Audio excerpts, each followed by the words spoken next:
If you don't know, To the Bone is a new Netflix show that Netflix is coming out with next month in July 2017. The show focuses on a character played by Lily Collins who has severe anorexia, and she is taken to a treatment center. From what you can see about the trailer and articles about it, it seems to be about her journey trying to recover.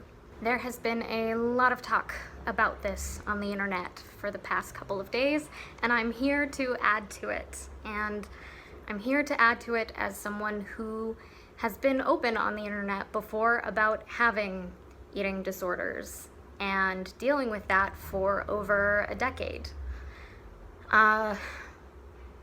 Actually, for majority of my life, which is crazy, but true.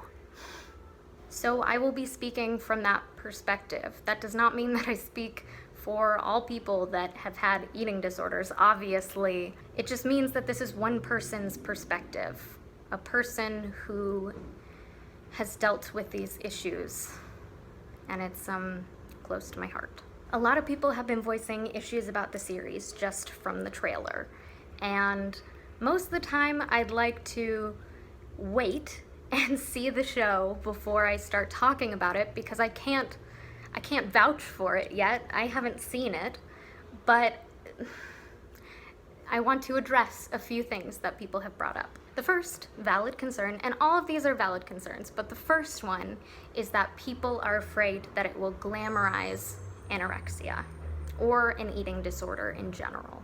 And I have seen shows and magazines and films and so many things do that in the past, and I understand that that is a problem. But I will say, I do think that this is not trying to do that. From what the director said, who has experienced issues with eating disorders, she does not want to glamorize it. She wants to do the opposite of that and hopefully show how harmful and toxic it is. And I think if you're showing someone in a treatment center, you are showing the medical repercussions and the emotional repercussions of how this affects someone as well as their family and people that they care about.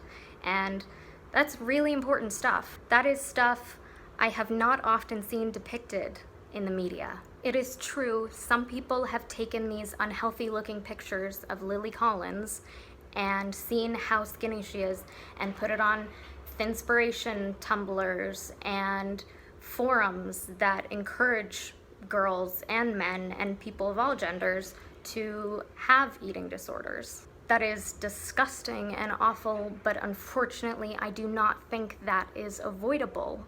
If they won't pull from this, they'll pull from many other people, as they already have been doing. I can't say for sure that it won't glamorize it, but that does not seem at least to be the initial intention. Big concern number 2 is that people will watch this, specifically young people, and see the methodology that she's using and copy her. I understand that, and I think that's entirely possible.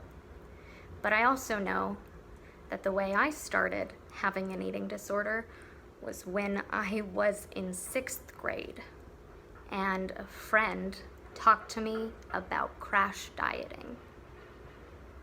That involved anorexia and binge eating.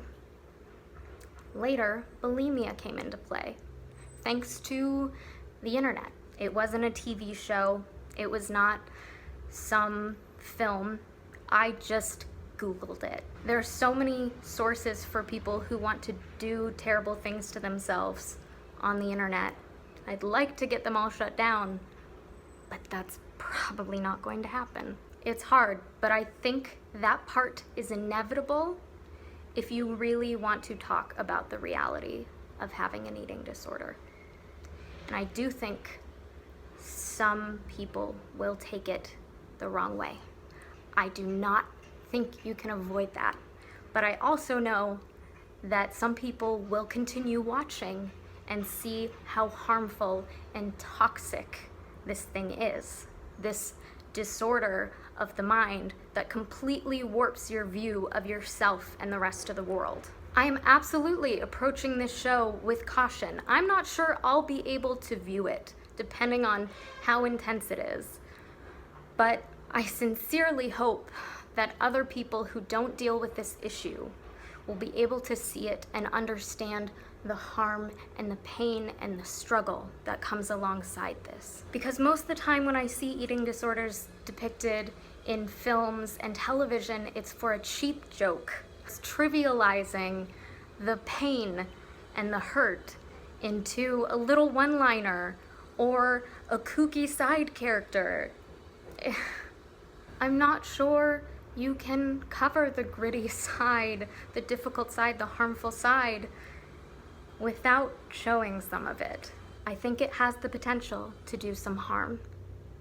I also truly believe this has the potential to do a lot of good if done right. If it is done well, I will be delighted. I will be so glad,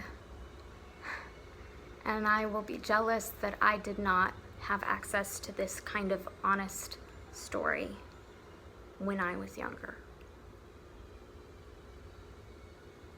So many people go through this, and so many people don't talk about it. It's a very important conversation, and I think it's time we had it.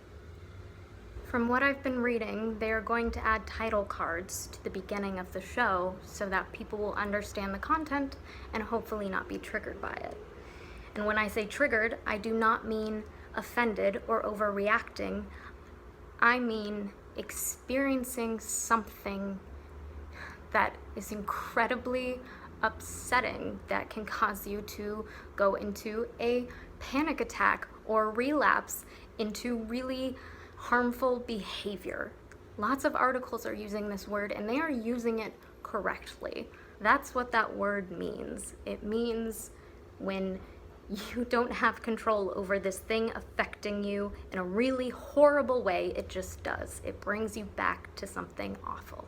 And I am all for people being warned about that. I'm just also for people being warned about the repercussions of an eating disorder.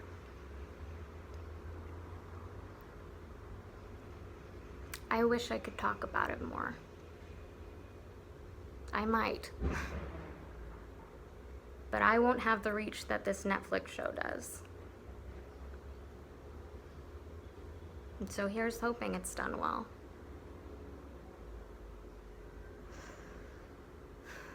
And if not, I look forward to someone else stepping up and making a good story about it. That's all I have for you today. Thanks for listening. If you have more thoughts on it, please let me know.